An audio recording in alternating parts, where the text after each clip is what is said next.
मैं एक बड़े घर में अकेली नौकरानी थी, जहां मालिक के अलावा कोई नहीं रहता था। एक दिन जब मैंने हवेली के उस खुफिया दरवाजे का कमरे का दरवाजा खोला, तो अंदर का भयानक नजारा देखकर मेरी रूह कांप गई। लेकिन रात को मालिक ने मुझे जो सच बताया, उसने मेरे पैरों तले जमीन खिसका दी।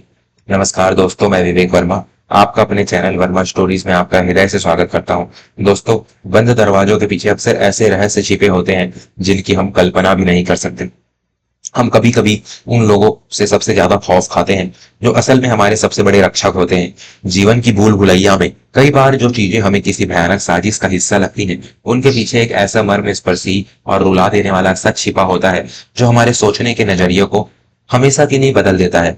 आज की कहानी, हमारी कहानी एक ऐसी ही बेबस और डरी हुई महिला की है जिसने एक बंद कमरे के पीछे अपनी मौत देखी थी। लेकिन जब उस कमरे का असली सच उसके सामने आया, तो वह अपने आंसुओं को रोक नहीं पाई।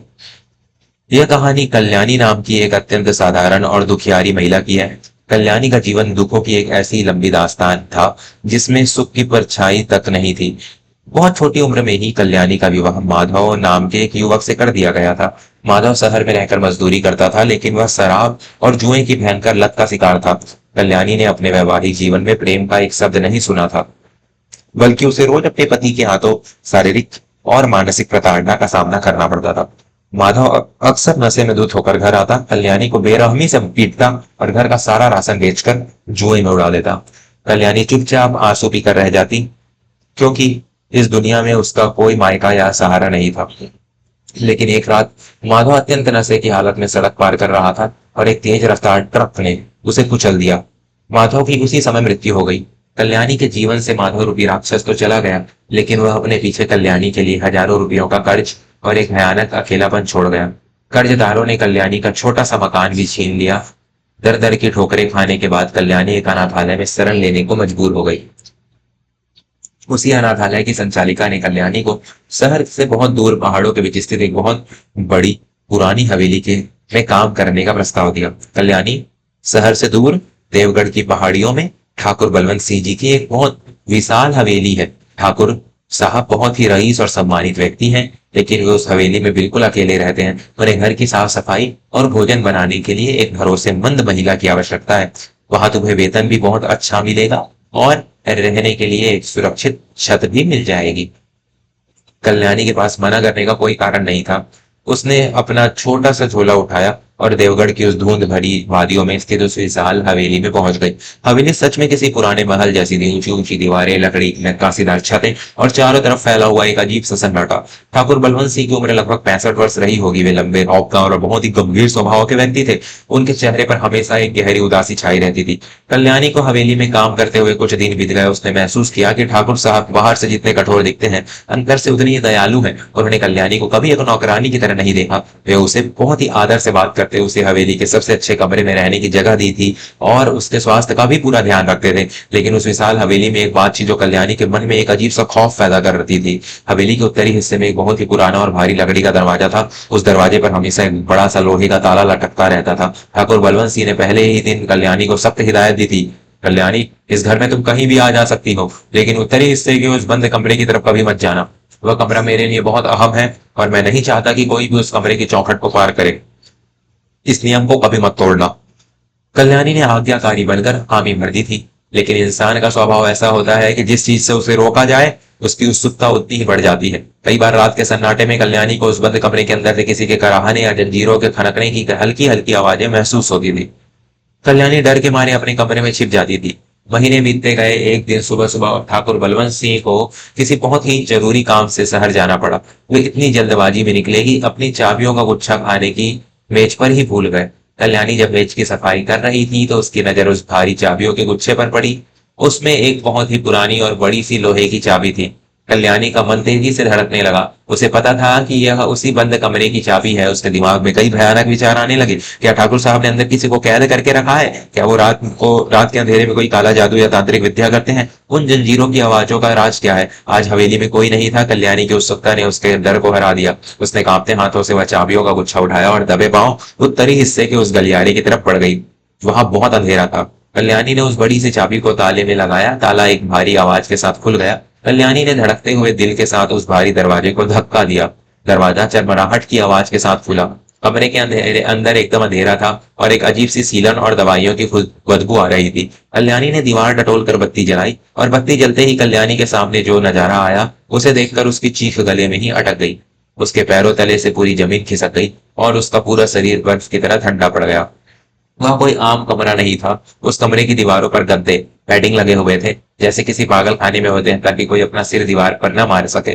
कमरे के बीचों बीच लोहे का एक भारी पलंग था, जिसके चारों कोनों पर लोहे की मोटी मोटी जंजीरें बंधी हुई थी। जमीन पर कुछ पुराने सूखे हुए धब्बे थे, लेकिन जिस चीज ने कल्याणी की रूह को कपा दिया वह पलंग के सामने रखी एक छोटी सी मेज थी। उस मेज पर कल्याणी की अपनी शादी की तस्वीर रखी हुई थी। उस तस्वीर में कल्याणी अपने स्वर्गीय पति माधव के साथ खड़ी थी। तस्वीर के बगल में माधव के खून से सने हुए फटे कपड़े रखे थे जो उसने अपनी मौत के दिन पहने हुए थे, और दीवार पर कल्याणी की बहुत सारी तस्वीरें चिपकी हुई थी जिन पर लाल रंग से अजीब से निशान बने थे। कल्याणी का दिमाग सुन्न हो गया, वह कांपने लगी। यह सब क्या है? ठाकुर बलवंत सिंह के कमरे में उसके मृत पति के खून से सने कपड़े और उसकी शादी की तस्वीर क्या कर रही है? हे भगवान, ये ठाकुर तो कोई बहुत बड़ा खूनी और पागल इंसान है। कहीं माधव की मौत कोई दुर्घटना नहीं, बल्कि इसी ठाकुर की साजिश तो नहीं थी? और अब इसने मुझे यहाँ एक नौकरानी बनाकर बुला लिया है ताकि यह मुझे भी मार सके। कल्याणी का पूरा शरीर खौफ से थरथराने लगा। वह तुरंत कमरे से बाहर भागी और ताला वापस लगा दिया। उसने चाबी मेज पर रखी और भागती हुई अपने कमरे में गई। उसने अपना छोटा सा झोला निकाला और उसमें उसने अपने कपड़े ठूसने लगी। उसे बस किसी भी तरह आज ही इस खौफनाक हवेली से भागना था। लेकिन जैसे ही कल्याणी अपना झोला लेकर हवेली के मुख्य द्वार तक पहुंची, सामने से ठाकुर बलवंत सिंह की गाड़ी आकर रुकी। ठाकुर साहब ने कल्याणी को बदहवास हालत में हाथ में झोला लिए भागते हुए देखा। उनकी नजर कल्याणी के पसीने से तरबतर चेहरे पर पड़ी। वे समझ गए कि जो हो नहीं होना चाहिए था वह हो चुका है। ठाकुर साहब ने बहुत ही शांत लेकिन भारी आवाज में कहा, तुमने वो दरवाजा खोल लिया ना कल्याणी? कल्याणी डर के मारी जमीन पर गिर पड़ी। वह हाथ जोड़कर रोने लगी। मुझे जाने दीजिए ठाकुर साहब, मैंने आपका क्या बिगाड़ा है? आप जो भी हैं, कोई तांत्रिक है या कोई कातिल, मुझे बख्श दीजिए। मेरे पति को आपने क्यों मारा? मुझे जाने दीजिए। कल्याणी पागलों की तरह रो रही थी। ठाकुर बलवंत सिंह ने कोई गुस्सा नहीं किया। उनकी आंखों में एक बहुत ही गहरा दर्द उतर आया। उन्होंने एक लंबी सांस ली और बहुत ही थकी हुई आवाज में कहा, तुम यहाँ से भागना चाहती हो तो जा सकती हो कल्याणी, लेकिन जाने से पहले आज रात ठीक 12 बजे मेरे अध्ययन कक्ष स्टडी रूम में आना। तुम्हें तुम्हारे हर सवाल का जवाब मिल जाएगा। उसके बाद तुम जो फैसला करोगी वो मुझे मंजूर होगा।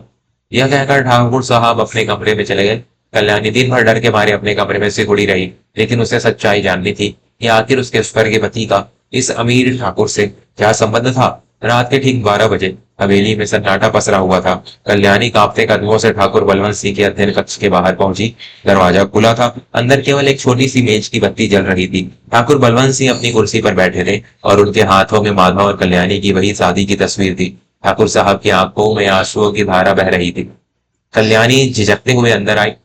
ठाकुर साहब ने तस्वीर मेज पर रखी और कल्याणी की तरफ देखकर बोले, तुम सोच रही हो कि मैं कोई खूनी हूं या कोई पागल इंसान हूं जो रात के अंधेरे में तांत्रिक विद्या करता है? नहीं कल्याणी, मैं कोई खूनी नहीं, मैं तो बस एक बहुत ही बदनसीब और बेबस बाप हूँ। कल्याणी हैरान रह गई। बाप? लेकिन आपका और मेरे पति माधव का क्या रिश्ता हो सकता है? ठाकुर बलवंत सिंह ने अपने आंसू पोंछते हुए उस भयानक और रुला देने वाले सच से पर्दा उठाया। माधव कोई अनाथ या साधारण मजदूर नहीं था कल्याणी। माधव मेरा सगा बेटा था, इस करोड़ों की हवेली और देवगढ़ रियासत का इकलौता वारिस। कल्याणी के पैरों तले से जमीन खिसक गई। माधव, वह शराबी और जुआरी माधव इस रईस ठाकुर का बेटा था? ठाकुर साहब ने रोते हुए बताना शुरू किया, बचपन से ही माधव बहुत जिद्दी था। उसकी माँ के निधन के बाद मैं उसे समय नहीं दे पाया और वह बुरी संगति में पड़ गया। उसे शराब, जुए और खतरनाक नशों की भयंकर लत लग गई थी। नशे में वह एक जानवर बन जाता था। मैंने उसे सुधारने की बहुत कोशिश की, शहर के बड़े बड़े डॉक्टरों को बुलाया। जब इसका नशा बेकाबू हो गया और वह लोगों की जान पर खेलने लगा, तो मुझे मजबूर होकर इस हवेली में वह गद्देदार कमरा बनवाना पड़ा। ठाकुर साहब का गला रुक गया था। वो मोटी जंजीरें जो तुमने देखी वो मैंने अपने ही कलेजे के टुकड़े को बांधने के लिए मंगवाई थी, ताकि वह नशे की तलब से खुद को या किसी और को नुकसान ना पहुंचा सके। मैं उस कमरे में उसके साथ रात रात पर बैठता, उसके कराहने की आवाजें सुनता और उनसे आंसू रोता था। लेकिन एक रात वो मुझे धोखा देकर उन जंजीरों को तोड़कर हवेली से भाग निकला।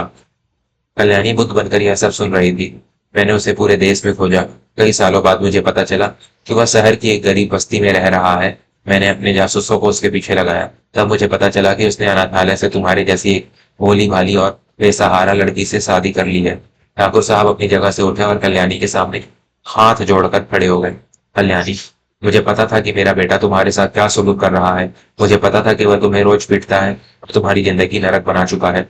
मैं तुम्हारे पास आकर तुम्हें उस राक्षस से आजाद कराना चाहता था, लेकिन इससे पहले कि मैं कुछ कर पाता, नशे की हालत में वह सड़क दुर्घटना का शिकार हो गया। ठाकुर साहब जमीन पर घुटनों के बल बैठ गए और फूट फूट कर रोने लगे।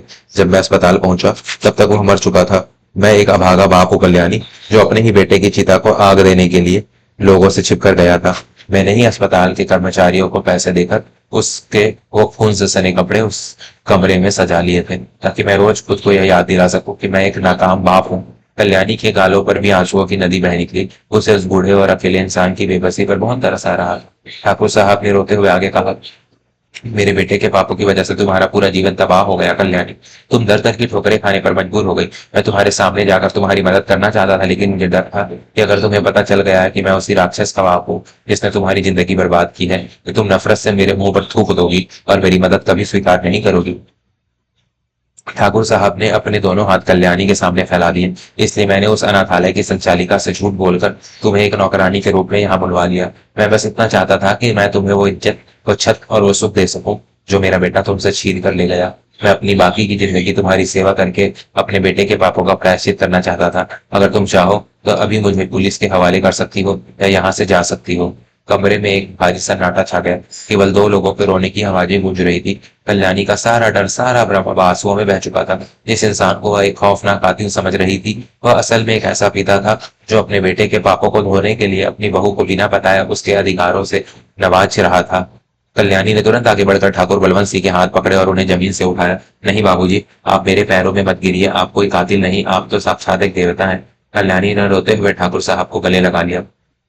माधव ने मुझे कभी पत्नी का दर्जा नहीं दिया, लेकिन आपने बिना बताए मुझे एक बेटी का प्यार दिया। आपने मेरे लिए जो किया है वह कोई सगा पिता भी शायद ही कर पाता। मैं इस हवेली को छोड़कर कहीं नहीं जाऊंगी। आज से मैं कोई नौकरानी नहीं, मैं आपकी बेटी हूँ और आप मेरे पिता हैं। उस रात देवगढ़ की उस धुंध भरी हवेली से वह सालों पुराना दर्द, वह खौफनाक रहस्य और वह सन्नाटा हमेशा के लिए मिट गया था। अगले ही दिन ठाकुर बलवंत सिंह ने वकीलों को बुलाकर अपनी सारी करोड़ों की संपत्ति और हवेली अपनी बहू, अपनी बेटी कल्याणी के नाम कर दी। दोस्तों, जीवन में और खौफनाक नजारे या रहस्य के पीछे कोई बुराई नहीं छिपी होती। कभी कभी एक भयानक सच के पीछे किसी इंसान का असीम दुख, उसका प्रायश्चित और एक ऐसा निस्वार्थ प्रेम छिपा होता है जिसे दुनिया की कोई दौलत नहीं खरीद सकती। रिश्तों की असली डोर खून से नहीं बल्कि सम्मान और प्रायश्चित से बनती है। जो इंसान किसी दूसरे के दुखों का मलहम बनता है, ईश्वर भी उसके जीवन में शांति का सवेरा अवश्य लाता है। अगर आज की इस मर्मस्पर्शी कहानी ने आपके हृदय के किसी कोने को छुआ हो और आपकी आंखों को नम किया हो, तो इसे अपने परिवार और मित्रों के साथ अवश्य साझा करें। अपनी अमूल्य राय हमें टिप्पणियों में लिखकर बताएं कि क्या ठाकुर बलवंत सिंह ने अपनी बहू के लिए जो किया